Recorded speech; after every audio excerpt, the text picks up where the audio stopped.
Pues lo primero, agradecerte a ti, Sol, públicamente por la organización de este evento. He pasado 2 días maravillosos. Hasta ayer por la noche que en el hotel me dejó el aire acondicionado y estoy como... Yo normalmente tengo mucha energía y a lo mejor eso es algo bueno a vuestro favor porque puedo perder el control, pero hoy estoy como tranquilo porque estoy como poniéndome... Estoy como empezando a tener un sudor. O sea, aguanto la ponencia, pero estoy en un modo distinto, os aviso. Pero agradeceros mucho la invitación a Carlos, al Loop, a Tolkien Galleries. La verdad es que ha sido 2 días maravillosos. Encuentro que las conexiones que se han producido estos días son muy valiosas. Y también agradeceros a vosotros, que siendo las 3:30 y después de comer con el calor que hace, estéis aquí y queráis compartir este rato. Tiene mucho más valor que hubiera sido cualquier otra. Os lo valoro muchísimo más que estéis aquí y espero que también en la última parte podáis participar y hacer.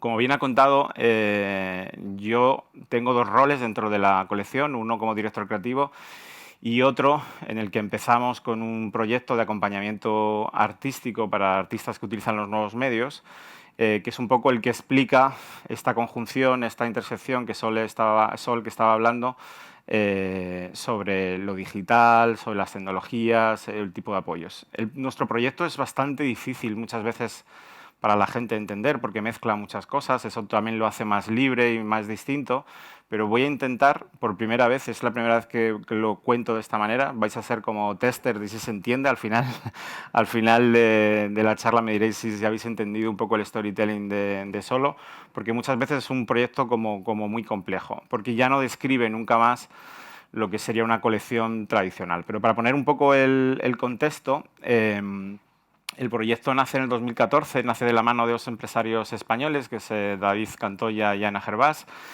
y nace de una manera orgánica. Y esto va a ser muy importante para entender lo que hacemos, porque no es un proyecto de coleccionismo finalista, al uso, donde estaban pensando que eso se tenía que convertir en algo concreto, ¿no? En una colección que tuviera reconocimiento, para nada. Fue un proyecto orgánico, de hecho David insiste todo el rato a hablar de la filosofía Flaner y hablar de cómo lo importante es perderse y en esa actitud de perderse poder llegar a sitios que no hemos estado antes y en ese objetivo, en esa visión, empezamos a recorrer los caminos clásicos de una colección, que es coleccionar, comprar arte. La colección a día de hoy tiene más de 900 piezas que tocan todas las patas y disciplinas. No está basado en el digital, ni está basado en lo escultórico, es arte contemporáneo, es arte del que de verdad debería ser de ahora, el arte de ahora, que muchas veces nos encontramos con que supuestas instituciones del contemporáneo hablan de arte de hace 50 años o de 60 y no están contando ni dando oportunidad a las cosas que pasan ahora. Esta foto está dedicada especialmente de una expo que hicimos hace 2 años, donde se puede ver ahí en la esquina un Neo Rauch y se puede ver a Ebruzus, que fue gracias a Carlos, que está aquí por aquí escondido de Senda, y en el que podéis entender la diversidad de artistas pues que van de grandes nombres como Neo Rauch, Kechi Tanami, Miriam Kana, Moako Bafo, Kenny Sarf, a muchos artistas emergentes que necesitan ponerse en valor muchas veces estando dentro de estos grandes nombres, de estas exposiciones, pero siguiendo este hilo que os estaba contando, esta primera actividad, que es la del coleccionismo, se le unió los espacios. Ahora mismo hay 3 espacios que tiene la colección. Uno está en Puerta de Alcalá. Estáis todos súper invitados. A lo mejor muchos de los que estáis aquí ya lo conocéis, pero la novedad es que este espacio que se va a quedar más para la colección permanente, una vez más volvemos, ¿no? Paso por paso. Este primer paso habla del coleccionismo, habla de coleccionar obras, tanto de artistas consagrados como de artistas emergentes, en muchas disciplinas muy variadas, pero da un salto el proyecto con este segundo espacio que se inaugura el año que viene. Para que os hagáis una idea de las magnitudes, son 4.500 cuadrados, eran unas antiguas imprentas que había en Madrid, y está en una zona que está cambiando en Madrid mucho, que es la que une Príncipe Pío, donde está la entrada al río, y donde está la Plaza de España, que como sabéis se ha remodelado recientemente. En esta idea, hasta aquí todo bien, porque es lo típico que podría hacer una colección, no hay fallo, coleccionar, comisionar obra, exponerla, colección privada, algunas exposiciones temporales, porque las 1000 obras no caben en nuestro actual espacio de Puerta Alcalá. que aunque tiene 1000 y pico metros, pues yo creo que el cálculo es unas 130, 140 obras pueden ser exhibidas y es una pena que toda esa cantidad de obras no tengan capacidad de poder verse.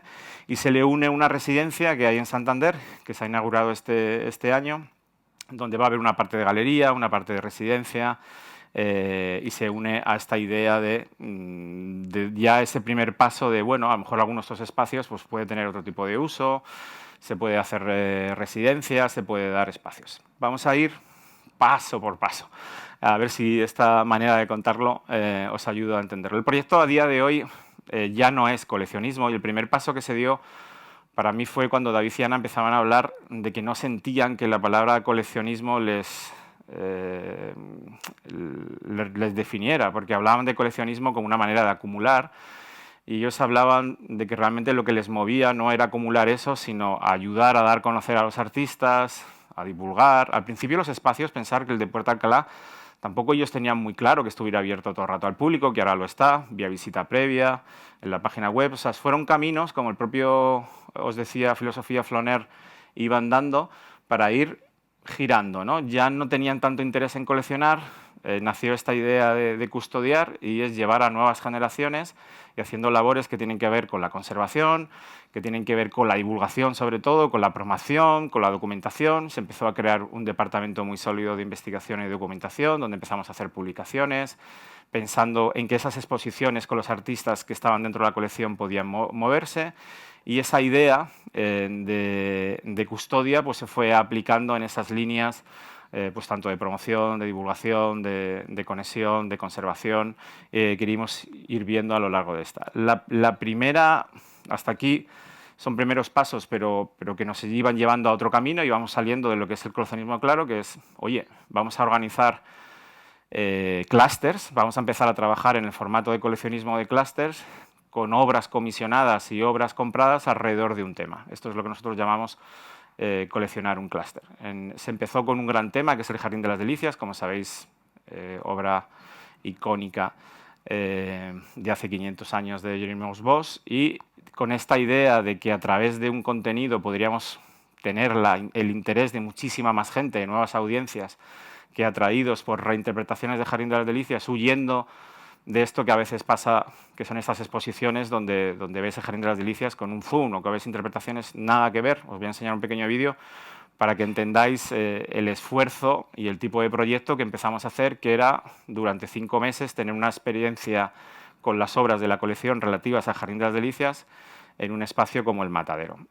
Ya la locura fue que el arquitecto con el que trabajamos, que es Estudio Herreros, que es el mismo que ha trabajado en los espacios, queríamos llevar esa idea laberíntica de experiencia, de perderte, y para esa creación un poco de recorrido, pues otro aprendizaje interesante que tuvimos, experimentamos con que las columnas y las paredes fueran de cartón, que era reciclado. Entonces, vais a ver, no sé si lo voy a ver todo, pero para empezar yo creo que estamos así, para empezar a coger ritmo, yo creo que va a ser muy interesante ver esto.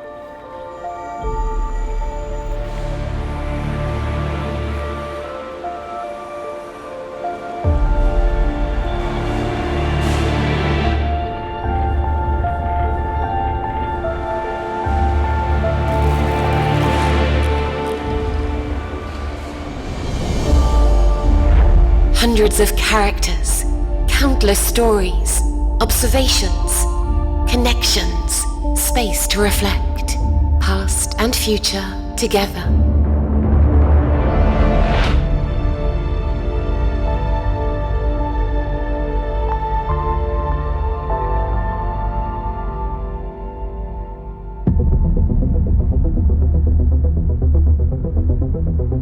Five centuries later, 15 artists, through more than 20 different artworks, reconnect with Bosch's masterpiece from the present day. Commissioned and curated by Colección Solo. Hundreds of characters, countless stories, this time using artificial intelligence, acrylics, oils and pencil, sculpture, sound, and digital animation. Contemporary delights experienced by over 100,000 visitors, covered by media from across the globe. In its day, the Garden of Earthly Delights provided a starting point for debate. This show brings that discussion into the present. Narratives packed with symbolism and meaning. Experiences which reach out to all our senses. These contemporary artworks are adventures in themselves. Every one offers new routes, open to interpretation.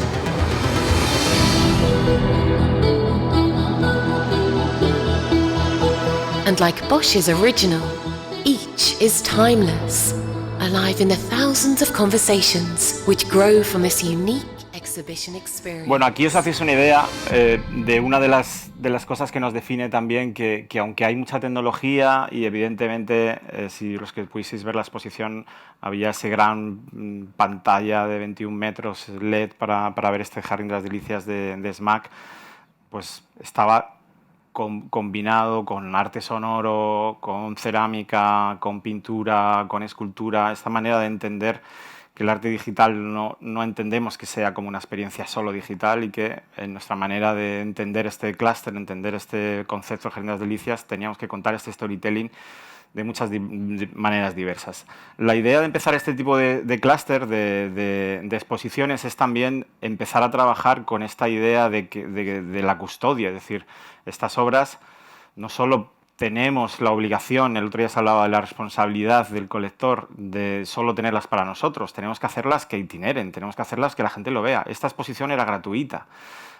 Colección solo cubrió junto con el Ayuntamiento de Madrid con los costes para que esta exposición la pudieran ver todos los madrileños. Coincidió que era pospandemia y estaba todos los horarios llenos en todo el momento. Fue el primer récord histórico y por primera vez, un dato que nos daba el Ayuntamiento de Madrid, que para mí lo cambia todo, es que era la primera exposición para mucha gente joven que no había visto nunca a una exposición de arte. Estábamos hablando de que el target donde más visitas habían ido era entre 19 y 26 años, que era una locura para los datos que tenía el Matadero hasta ese momento y que funcionó además de boca a oreja, porque hay muchos artistas que hablan de los videojuegos, que hablan como Mario de la inteligencia artificial, pero que se mezcla con la cerámica. De repente conectó con algo que dijimos, esto significa custodiar, esto significa poner en valor la colección que tenemos para construir historias, para hacer storytellings que puedan ser enseñados y vistos en otros sitios, y uno de los equipos que empezó a trabajar es cómo somos capaces de itinerar esta expo y llevarla a más sitios. Pero empieza poco a poco a complicarse y a la gente empezar a seguirnos el paso. Hasta aquí es fácil, estamos todos seguros porque, bueno, no forma parte del trabajo de una colección.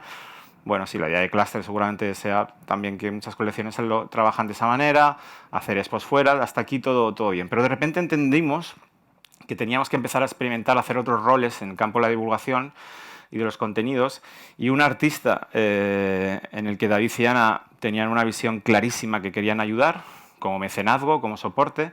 Nos empezamos a plantear si el verdadero mecenazgo es ese que compra simplemente y le hace piezas comisionadas. Yo me recuerdo una conversación que tuve con Mupan, en el que me llegó a contar que él soñaba por las noches con David y Ana.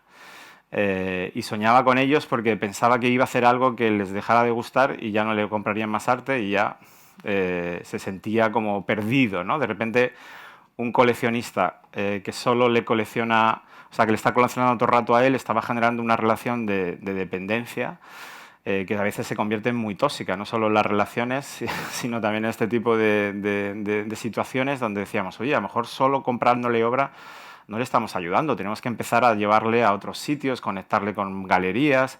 Empezamos a entender que realmente, si nos tomábamos en serio ese rol de la custodia, no valía con comisionarle piezas, no valía con hacerle esta expo que le hicimos.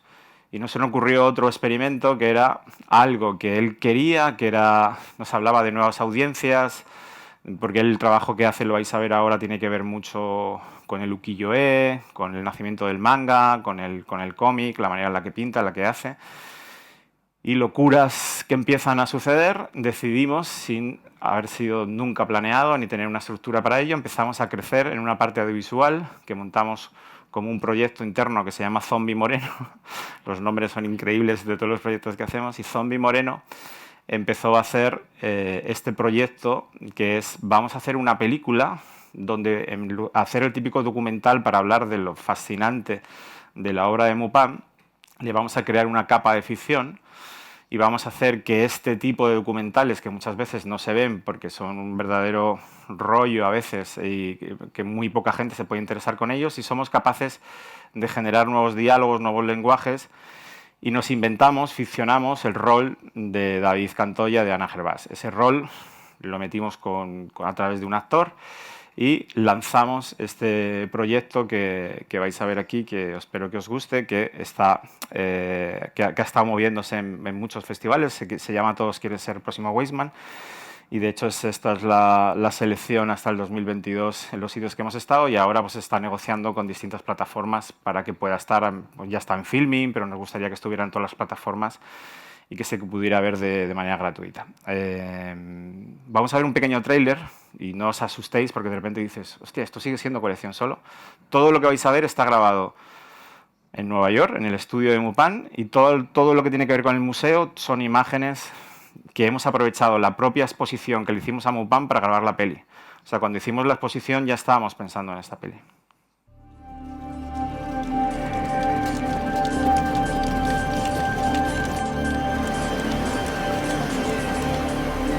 Quédate con este nombre porque no lo vas a olvidar. Mupan.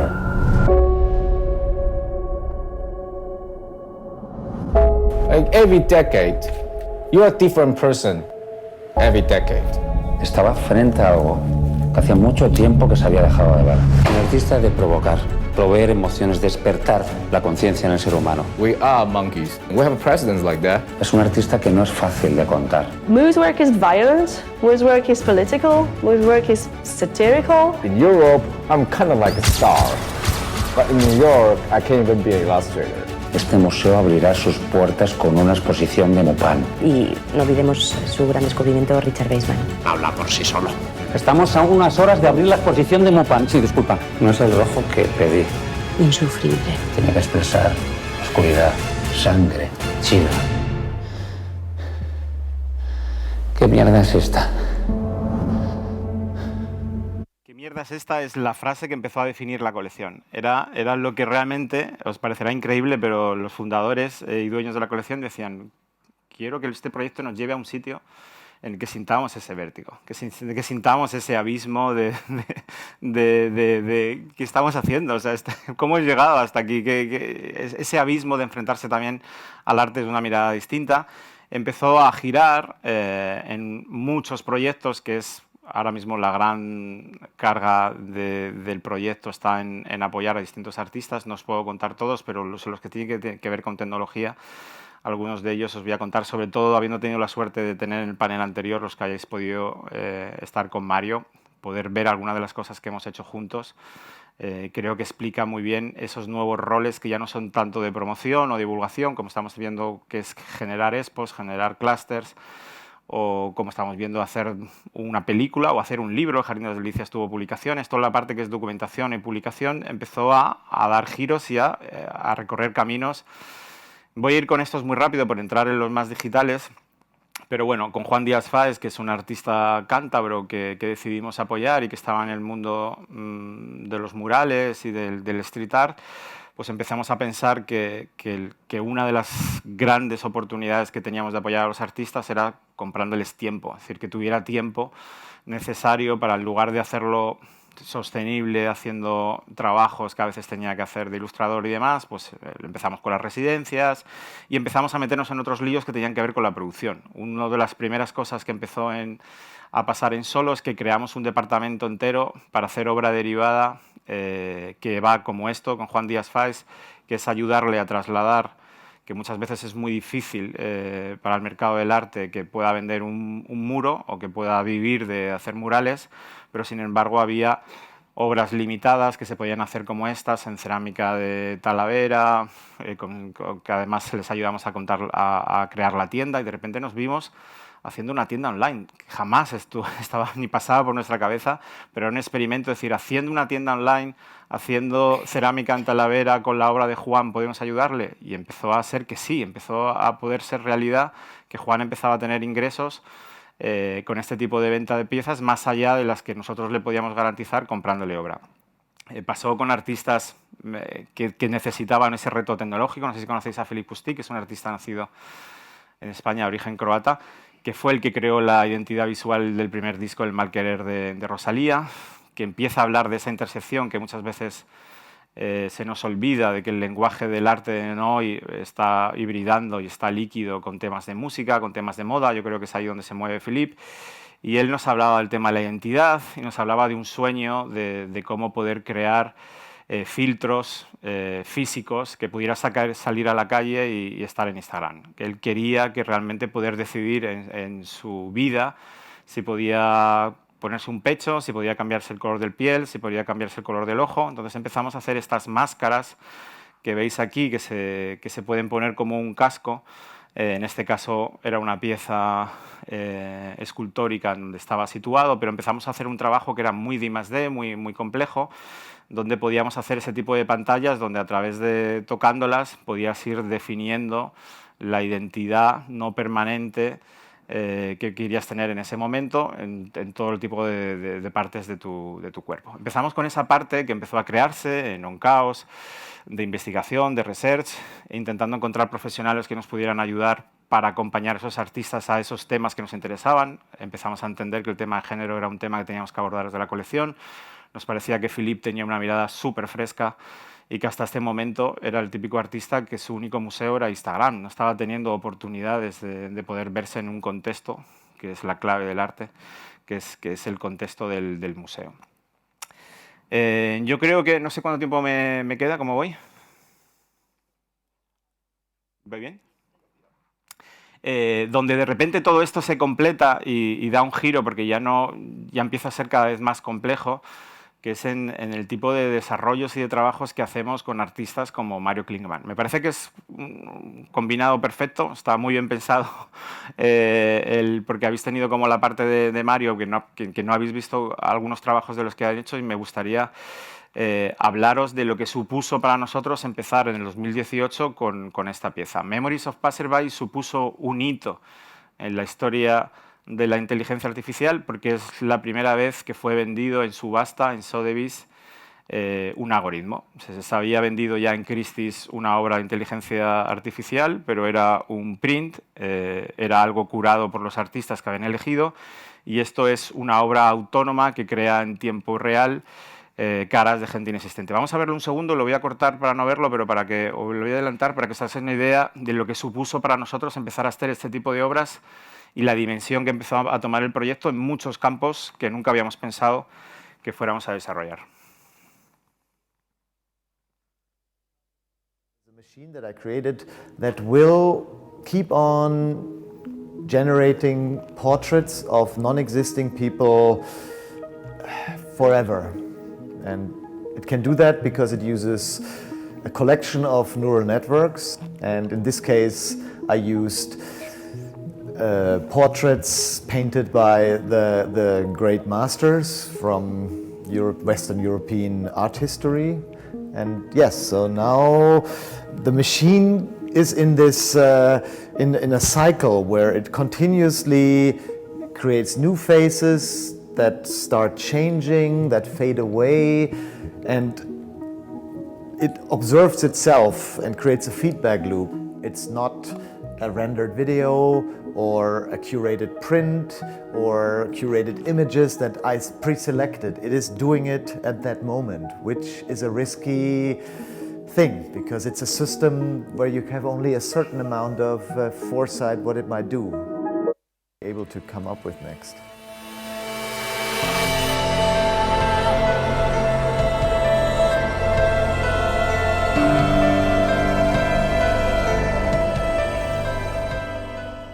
And I think in these ages where, we have so much information is coming down onto us, where you can save everything and you can undo and you can copy paste, but no, this thing does not allow that. You have to be there, and I think when you sit with it, then and watch it for a while. Well, I hope that people can start appreciating this or get this feeling that I get when I watch it. Bueno, imaginaros después de cómo llegamos a la subasta, cómo decidimos que este proyecto necesitaba ese punto extra para hablar de él y divulgarlo, y cambió un poco nuestro mundo de cómo entendíamos también esta parte de acompañamiento artístico, que es, al principio dijimos, pues vamos a hacer una serie de 3, cada uno de ellos, como es siempre, único, porque está haciendo arte generativo, o sea, con la IA está generando en tiempo real nuevas imágenes, va a ser siempre distinto, pero la primera, pues ya está, la compra colección solo, la tenemos, vamos a vender una al tercero, y una más a alguien, y vamos a subastar una en Sotheby's, que eso te va a poner en el mapa, como así fue el experimento. Entonces empezamos a meternos en algo que nunca habíamos hecho hasta el momento, que es, ¿pero cómo se vende una IA? O sea, nosotros lo habíamos comprado, pero simplemente para comprarlas para nosotros empezamos a entender que lo mismo que nos pasaba a nosotros como coleccionistas, ese recorrido teníamos que empezar a recorrerlo también para poder ayudarles a que estos artistas tuvieran nuevas ventas más allá de las que nosotros generábamos. Por supuesto, ayudó mucho toda la parte de medios. Empezamos dentro de la colección a apostar por la comunicación. Tenemos un gabinete de comunicación potente a nivel internacional que ayuda a que las cosas que hacemos para los artistas y demás no están hablando de colección solo. No hemos contratado a una agencia de comunicación para que hable de nosotros. Todo el rato es al servicio de los artistas. Todo lo que se hizo con Mario a nivel de propuesta es todo el rato. En algunos sitios puede aparecer on caos o colección solo, pero siempre como parte paralela. Nunca vais a ver una entrevista de Diciana, nunca vais a ver colección solo en grande. Siempre va a ser el foco en el artista y el foco en esa parte de comunicación que empezamos a construir. Y otra de las partes que nos dábamos cuenta que era un freno increíble era que muchas veces la gente se enfrentaba a ¿qué va a pasar con mi obra si la colecciono? Que era lo mismo que nos pasaba a nosotros mismos. Decíamos, oye, nos gustaría que esta pieza, ya hemos escuchado estos días que hay muchas ideas y todas válidas sobre que a lo mejor no tiene sentido, que es una obra performativa, que cuando mueras ha muerto, pero de repente pensábamos que seguramente sería un valor para otros coleccionistas que hubiera un plan de conservación, de que esto viniera no solo con un manual de cómo se puede mantener, sino que cómo se puede preservar una obra como esta para que es un hito y es histórica pueda llegar a otras generaciones y pueda hacerse. Empezamos con este lab de conservación que fue pionero porque era la primera vez, estamos hablando en el 2018, para poneros en contexto. Esta pieza que acabáis de ver de Memories of Passerby es 2018, antes de este boom que parece que hemos vivido en los últimos años y especialmente en los últimos meses. O sea, hay un contexto grande de empezar esta conversación y lo que hicimos es generar ese diálogo con nuestra conservadora, con Julia Betancourt, pero empezando a buscar gente que a nivel internacional podía estar interesado en generar esta conversación. Empezamos las jornadas en el Reina Sofía y pasamos ahí a hacerlo en los principales eventos de conservación a nivel internacional, como el American Institute of Conservation. Hicimos también una charla en Beijing, en China, sobre la transformación de la conservación y empezamos a generar una serie de documentación proponiendo una serie de emuladores de cómo en el futuro se podría conservar las piezas construyendo emuladores que pudieran soportar estos algoritmos que iban a quedar desfasados a nivel tecnología con los ordenadores y demás. Y esto empezó a entender que nuestra misión cada vez iba cambiando en este camino que recorríamos de manera orgánica. Decíamos, bueno, nunca hubiéramos pensado que íbamos a hacer una peli, pero tampoco hubiéramos pensado que teníamos que ayudar haciendo un lab de conservación digital y apoyar este tipo de eventos y apoyar este tipo de foros. Pero nos íbamos encontrando que cada situación nos iba pidiendo unos roles distintos y empezamos también a hablar del tema de la certificación. Porque cuando hablábamos de digital, nosotros como coleccionistas, cuando comprábamos un vídeo, nos encontrábamos con lo mismo, que el certificado que te daban pues es una hoja de papel como de cualquier otra obra y te daban un USB. Entonces, de repente empezamos a entender ya en el 2018, que es cuando se hace esta obra, que teníamos que dar un giro también en la hora que nosotros podíamos construir esa parte de, oye, ¿por qué no se puede meter directamente todo el tema de los certificados en blockchain? Antes de que fuera el boom de los NFTs, empezamos a trabajar con una compañía que se llama Verisart, que luego se ha transformado al mundo NFT, pero que en ese momento lo único que hacía era certificación en blockchain de certificados, y lo único que hacía era garantizar que eso no se iba a perder, que se podía transferir la propiedad y utilizar una tecnología que había al servicio para empezar a hacer cosas distintas que generaran también cierta seguridad a otros coleccionistas que, como nosotros, quisieran comprar este tipo de obra. Es decir, si era algo bueno para nosotros, tenía que serlo a la fuerza para el resto de coleccionistas, y empezamos a entender que la mejor manera que podíamos ayudar a los artistas es conseguirles otros coleccionistas, es conseguir que esos aparentes barreras, que son dos claramente en el digital, que es, oye, ¿cómo sé yo que no va a haber copias de esto? ¿Cómo sé yo que cuando dices que es una edición de 3 no se van a hacer más? Que tiene que ver con la autenticidad, ¿no? Que está muy ligada en el mundo del arte a la sensación de cuando durante años y generaciones han comprado una obra, solo eras tú el que disfrutaba de esta obra, ¿no? Entonces, de repente empezar a hacer esos challenges que tienen que ver con la autentificación y que ha ayudado luego tecnología con los NFTs, nosotros llegamos a hacer una relación con una plataforma de NFTs como se llama SuperRare, donde evolucionó este trabajo, y con SuperRare tenemos nuestra propia área curada, de contenido curado de la colección a través del proyecto Don Chaos, donde artistas que conocemos y proyectos que nos interesan en un Chaos Space puedes tener fuera del abismo, del mundo, del OpenSea, lleno de artistas que no sabes quiénes son y son fiables, y pues empezamos a hacer como un poco de curación también de ese entorno, que jamás hubiéramos pensado que dentro del proyecto Don Chaos acabaríamos con una plataforma, con una colaboración con una plataforma como SuperRare para tener curación de contenidos. Esto nos lleva, para acabar, que me gustaría preguntaros si este camino ha ido teniendo sentido, pensar que a día de hoy la colección solo somos más de 26 personas trabajando.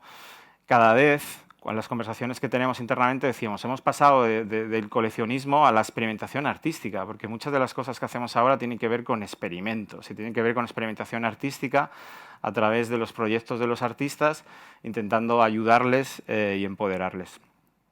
Uno que a mí personalmente, que esta mañana os he hablado un poquito antes de comer, me explotó la cabeza, y que yo creo que está Marisol aquí, tuve la oportunidad de contarlo hace un año en la exposición anterior, que me costaba levantarme por las mañanas, es cuando gracias a Mario, que nos propuso esta idea, Colección Solo le metió los recursos, muchos recursos, durante un año, un grupo de desarrolladores, para crear este experimento que era cómo se podía descentralizar la autoría, cómo éramos capaces de repartir tokens para que la gente tuviera como monedas virtuales, que esas monedas les dieran el derecho de entrenar a la máquina.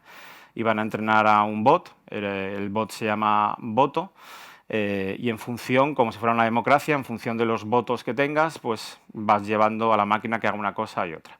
Empezó a pasar, sin nosotros ajenos totalmente a esta historia, que los tokens se convirtieron en algo que tenía mucho valor. Era simplemente una moneda que servía simplemente. O sea, aquí hay gente que en su momento les intentamos ayudar para que tuvieran tokens gratis, porque los queríamos que simplemente fuera una moneda de uso. Imaginaros que hicimos 100 millones de tokens. En la primera semana repartimos 20 millones de tokens para que la gente usara el experimento.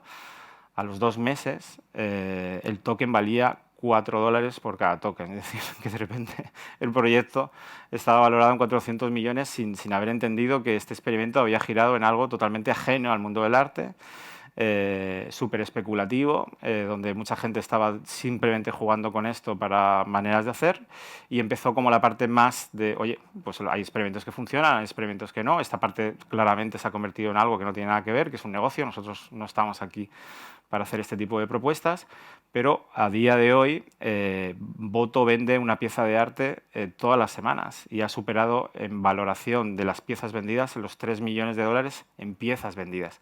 O sea, son proyectos que nos han llevado también a replantearnos pues temas como la autoría, como temas de la IA, como aprender qué tipo de gente es la que está comprando NFTs, que cada vez es más gente del mundo del arte, pero que durante mucho tiempo ha sido gente que pertenece al mundo de las cripto.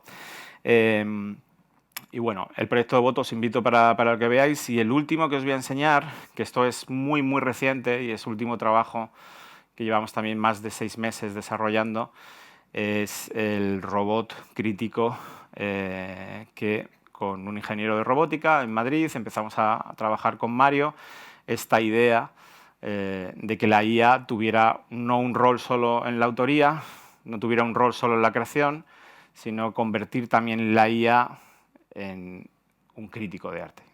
Y ahora os enseño un poquito de esto. Ahí no. No sé por qué no. A ver, es que tarda, ¿no? Ahí, va a salir ahora. Mario, sal.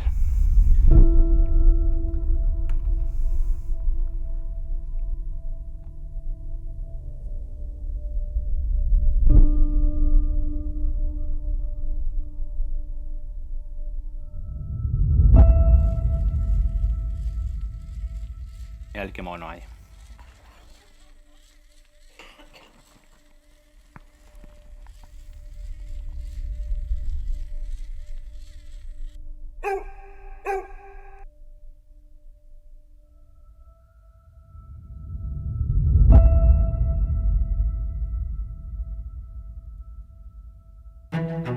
So this is Aika, and Aika is an art critic.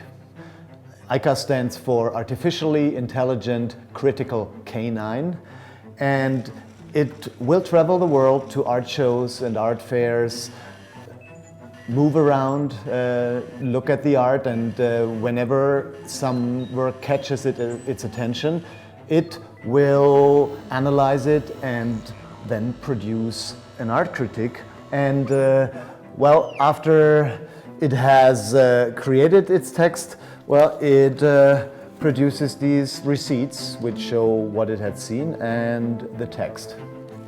And it will also kind of create a digital version of that same text, which will be minted as an NFT, and people then are able to acquire that critique, either because they hate it to burn it, or maybe because it actually had said good things about their work or their artist's work, depending if it's the artist or the gallery. And well, then that's kind of the souvenir that you can take away, or maybe it's like an art piece. I don't know how that still is to be decided. Now, with AI being so ubiquitous and everybody's contributing to putting more and more images into the world, there might be fewer and fewer people who actually want to look at this. So here comes Aika, which is very willing to look at everybody's art and even and pay attention and really give the artist a few minutes of its time to and spend time with their creation and give them an honest opinion.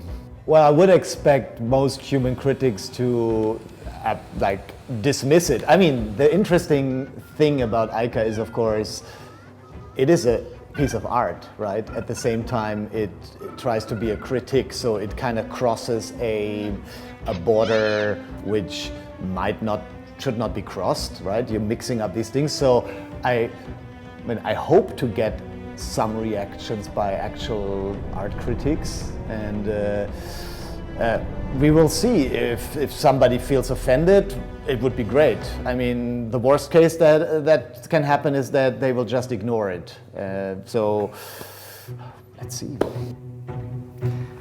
Pues ahí estamos, como colección solo, let's see. Es decir, nos están escribiendo críticos de arte, nos han propuesto incluso retos para Aika, estamos planteando el roadshow de Aika, de repente ahora tenemos como varias personas del equipo pensando en qué va a pasar la nueva fase de Aika, cómo le vamos a llevar a sitios, qué cosas podemos hacer. Y por dejaros la pregunta ahí encima de la mesa, en estos nuevos roles, en este camino que hemos ido recorriendo, la última locura que se empieza a plantear es si en los nuevos roles que tiene la IA, que le ha tocado ser crítico, que le ha tocado ser creador, que le ha tocado ser musa, vamos a empezar a trabajar en que la IA sea coleccionista. Es decir, la IA también puede ser capaz de entender lo que la colección solo está buscando y es capaz de proponer y de contarnos obras que puede descubrir y que pueden ser interesantes para el camino que seguimos recorriendo y que no sabemos a dónde nos llevará. Muchísimas gracias.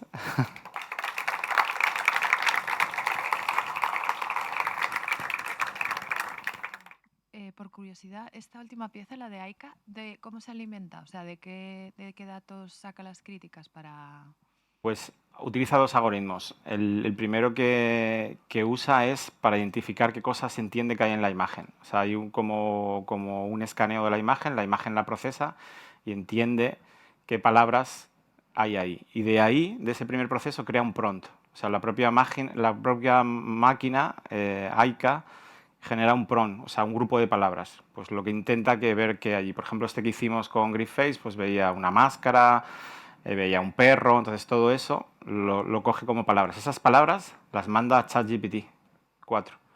Y ChatGPT 4 en el rol de crítico le dice, créame una crítica sobre una obra que tiene estos elementos y que tiene ese estilo. Entonces es como que se crea ella misma el prompt que le da a la IA para que ChatGPT le dé la respuesta. Vamos a empezar a publicar las críticas. Hemos empezado con nuestra propia colección y hicimos el otro día un experimento de invitar a un artista que es GriphFace, con el que hemos hecho también un proyecto interesante en París hace poco.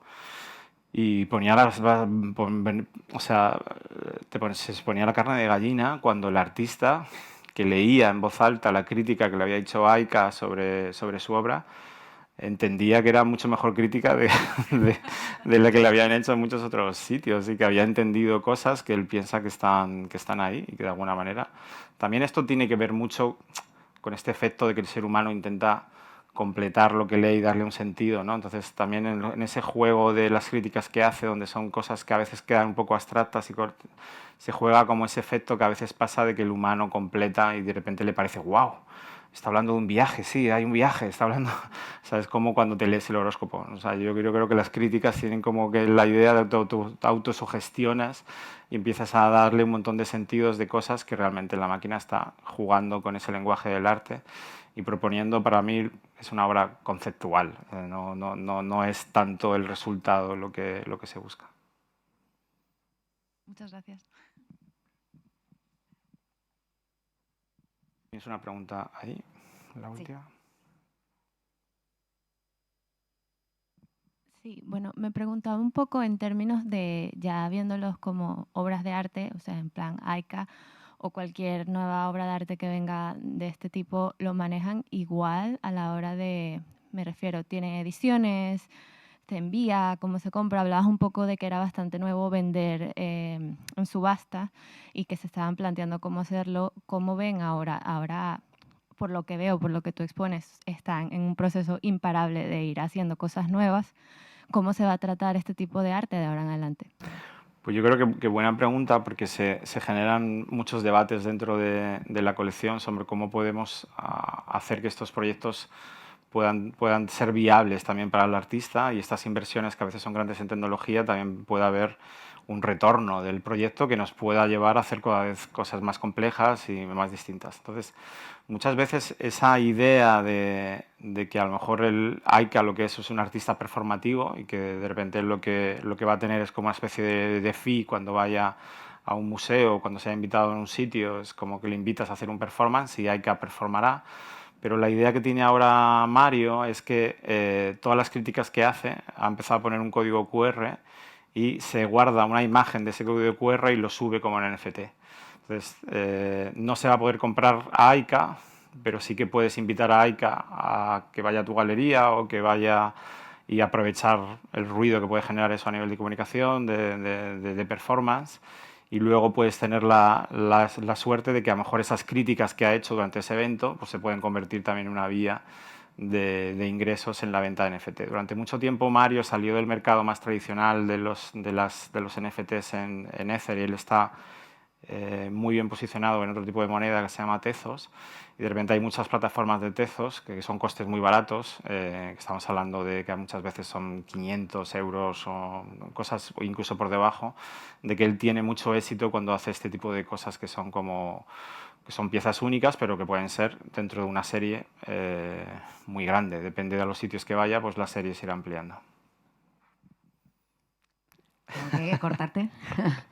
Que tenemos a nuestros siguientes exponentes sí, por favor. Esperando. Muchísimas gracias y bienvenidas en estas apuestas tan arriesgadas desde lo particular. Y bueno, creo que ha sido interesante introducirnos un poco al proyecto de Solo. Gracias, Oscar. Muchas gracias.